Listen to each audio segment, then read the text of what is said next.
hingað er kominn Jón Gunnarsson, samgönguráðherra. Velkominn Jón. Við erum að fara svona stundlega yfir nokkru atriði í samgöngumálunum og það er kannski fyrst það sem að einna umdeildast í því sem að þú hefur verið að svona leggja grunninn, það er að fara að leggja hér vegi með vegatollum. Já. En þú telur algjörlega nauðsynlegt að gera þetta með þessum hætti. Já, sko, við erum nú fyrst og fremst kannski að reyna að ná utan það, sko, hvaða valkostir eru fyrir okkur til þess að fara í alvöru uppbyggingu í samgöngukerfinu. Og þess vegna fékk ég hóp manna til þess að fólks til þess að skilgreina þessar höfuleiðir hérna frá Keflavíkurflugvelli og inn og í gegnum Hafnarfjörðinn og höfuðborgarsvæðið. Hér af höfuðborgarsvæðinu austur fyrir fjall með nýrri brú og Ölfusá. Gamla Ölfusá-brúin er barn síns tíma og þolir ekki orðið þessu umferð og síðan hér áfram vesturum og upp í Borgarnes. Og þá með mögulegri Sundabraut og mögulegum tvöföldum Hvalfjarðargangana þegar þar að kemur. Þetta eru slysamestu kaflarnir í okkar vegakerfi. Þarna eru mjög stórar fjárfreka framkvæmdir undir sem að munu að öðru jöfnu taka mjög til sín það fé sem við höfum til samgöngumála á næstu árum og við erum að sjá hvað eru þetta stórt. Þetta er pakki sem liggur í kringum 100 milljarða og það er ágætt að hafa í samanburði þá að við höfum svona 10-11 milljarða í nýframkvæmdir á ári úr ríkissjóði. Þannig að þetta er þessi stærðargráða. Og hvernig getum við þá mögulega með því að hefja gjaldtöku sem að yrði þá mjög sanngjörn uppbyggt gagnvart þeim sem að reglulega þurfa að fara starfsins vegna eða skóla eða eitthvað slíkt, reynt að ná þessari miklu ferðamannatrafík til þess að borga þetta niður. Við getum farið í framkvæmdir, skipulagt þetta á einhverjum ákveðnum árum, 5-6 árum, kannski stóran hluta af þessu með því einhverjum framkvæmdir sem kemur eftir það.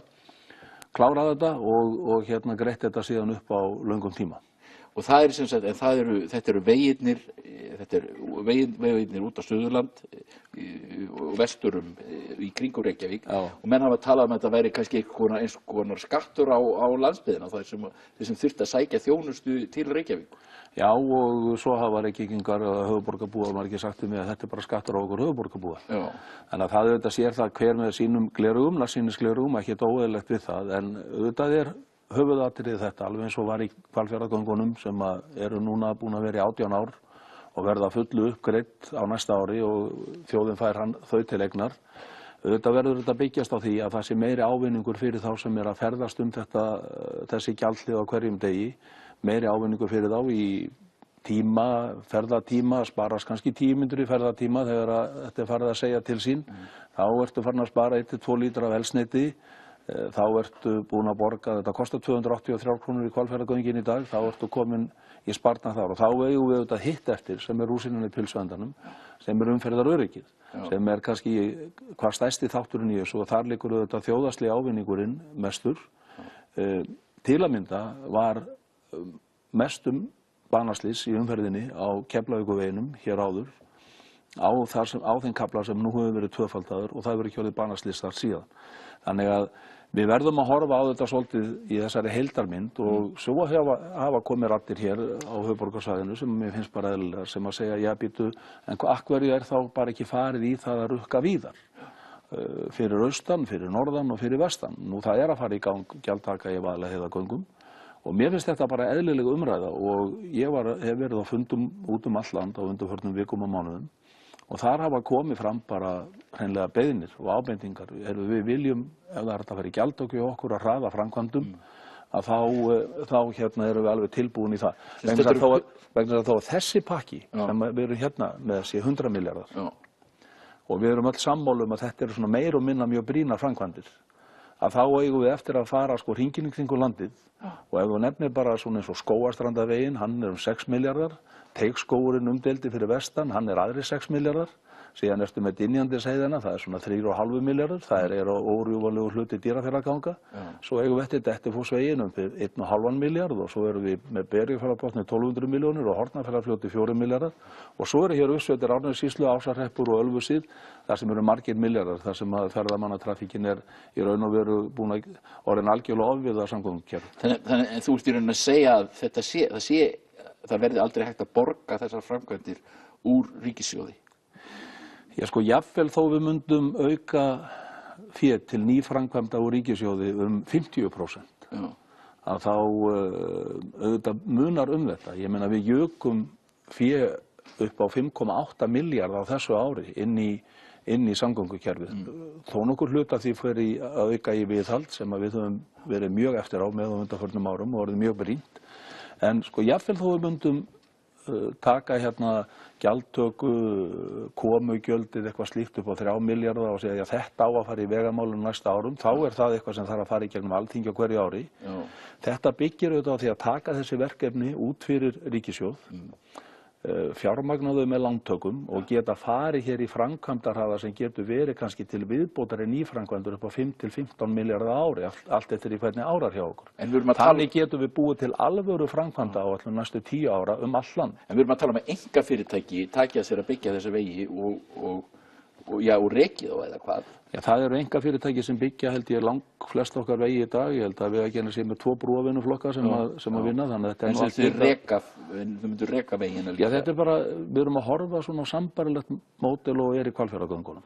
Það sérst eitthvað félag, það getur verið í eigu ríkisins sem að tekur fjármögnun að láni frá einhverjum aðilum og síðan býður Vegagerðin út ákveðin verk á þessum leiðum og síðan gjaldtakan notuð til að borga tilbaka þessi lán. Þannig auðvitað tryggt að við getum framkvæmt eftir því bara sem kerfið leyfir okkur, af því að það ekki vandamál að fjármagna þetta. Við getum búið okkur til raunhæfa áætlun það að fara hér í alvöru uppbyggingu í samgöngukerfinu á tiltölulega fáum árum. Og auðvitað verða ruðningsáhrifin þau af svona verkefni sem farið á stað með á þessu svæði, að það framlag sem kemur úr ríkissjóði þá til ráðstöfunar annars staðar, hvort sem á höfuðborgarsvæðinu, því að það fjöldinn allan við öðrum verkefnum hér innan höfuðborgarsvæðisins og einnig auðvitað út allt land þar sem við erum með mjög brýnar. En við höfum náttúrulega séð svona verkefni Vaðlaheiðargöngin. Þar sem hefur farið illa, þar sem að þetta fór langt fram úr áætlun og ríkið í rauninni situr bara uppi með það í fanginu. Já, og það bara dæmi til að skoða. Það sorglegt dæmi og kannski víti til varnaðar, en við erum að skoða það núna og eins og komið hefur fram að þá hefur fjármálaráðherra boðað viðbótar lántöku inn í það verkefni.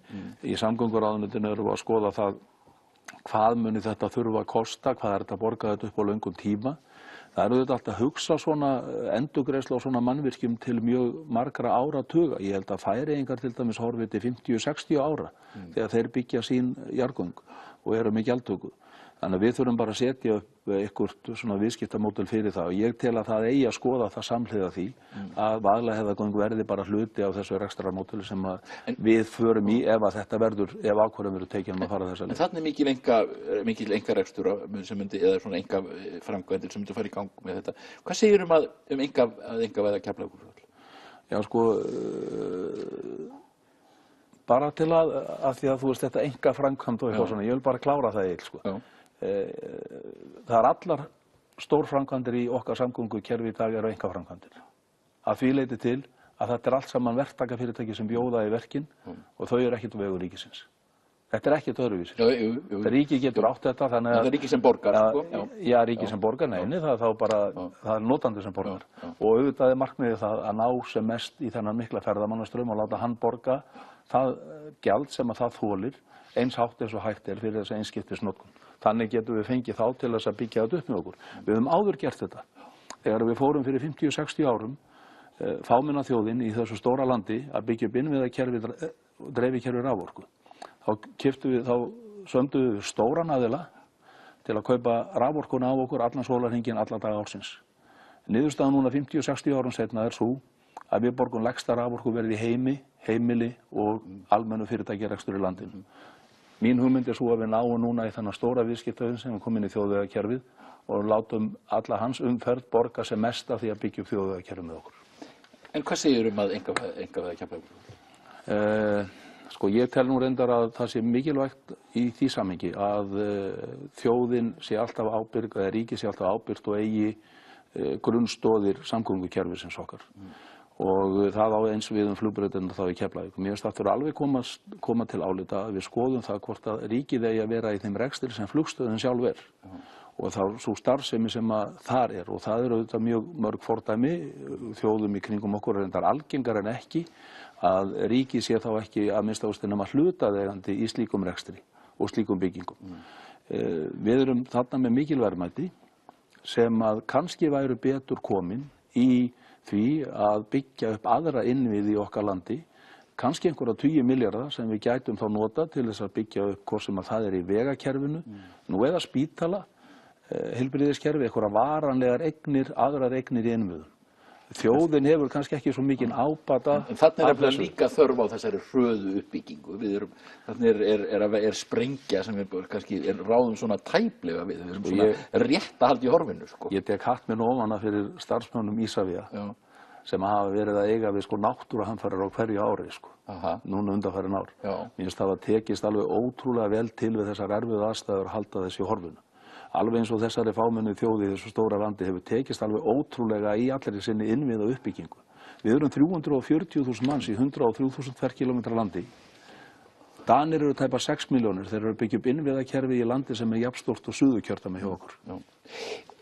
Borgarlína, þú hefur lýst efasemdum hana og talað að það væri kæmi til greina að setja þá frekar peningar sem ætti að fara þangað í aðrar samgönguframkvæmdir.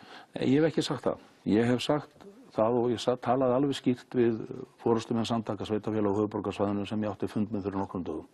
Og ég beindi reyndar orðum mínum alveg sérstaklega til Dags B. Eggertssonar á þeim fundi. Sko við erum með hér einhverja mynd sem samgöngukerfi höfuðborgarsvæðisins. Það alveg ljóst að við þurfum að gera einhverja róttækar ráðstafanir til þess að efla almenningssamgöngur. Við erum ekki nema með 4% af umferðinni sem nýtir almenningssamgöngur.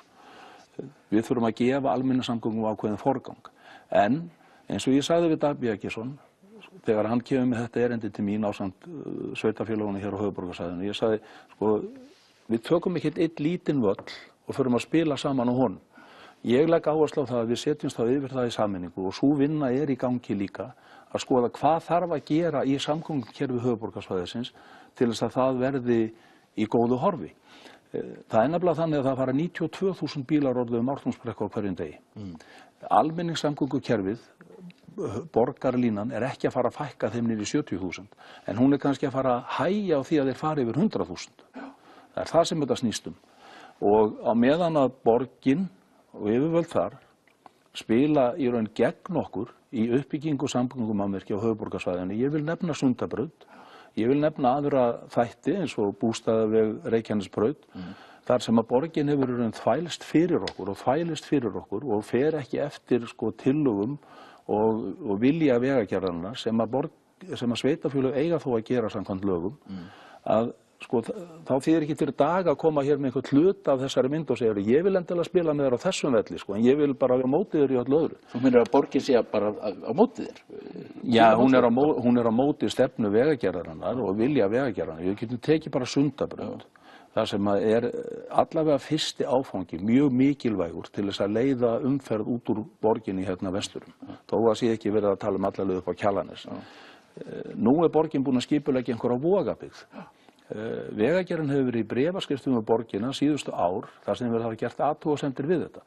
Nú síðasta bréfið frá vegagerðinni sagði hreinlega borginni að fyrst þið eru búin að ákveða þessa Vogabyggð þarna, þá verður fyrsti áfangi Sundabrautar sennilega 10 milljörðum dýrari. Vegagerðin gerir þá kröfu á borgi það og það staðan í dag að nú stendur bara krafa frá vegagerðinni ef og þegar við förum að byggja fyrsta áfanga Sundabrautar, þá mun borgin þurfa að borga 10.000 milljónir í þeirri framkvæmd. Og það lagastoð fyrir því að fari sveitarfélagi ekki eftir vilja vegagerðarinnar í þessu og í samvinnu við þá, að þá getur vegagerðin sent þennan reikning á sveitarfélagi. Og það bara staðan sem orðin þessu máli. Þannig að þessi einstrengingsstefna borgaryfirvalda að spila ekki með yfirvöldum lagningu þjóðvegakerfisins hérna á höfuðborgarsvæðinu getur orðið borgarbúum manns í dýr þegar upp fyrir staðið. Jón, þakka þér fyrir að koma í þáttinn til mín. Við ætlum að halda fram að tala samgöngumál en nú sjálfkeyrandi bíla. Já, það áhugavert. Takk fyrir.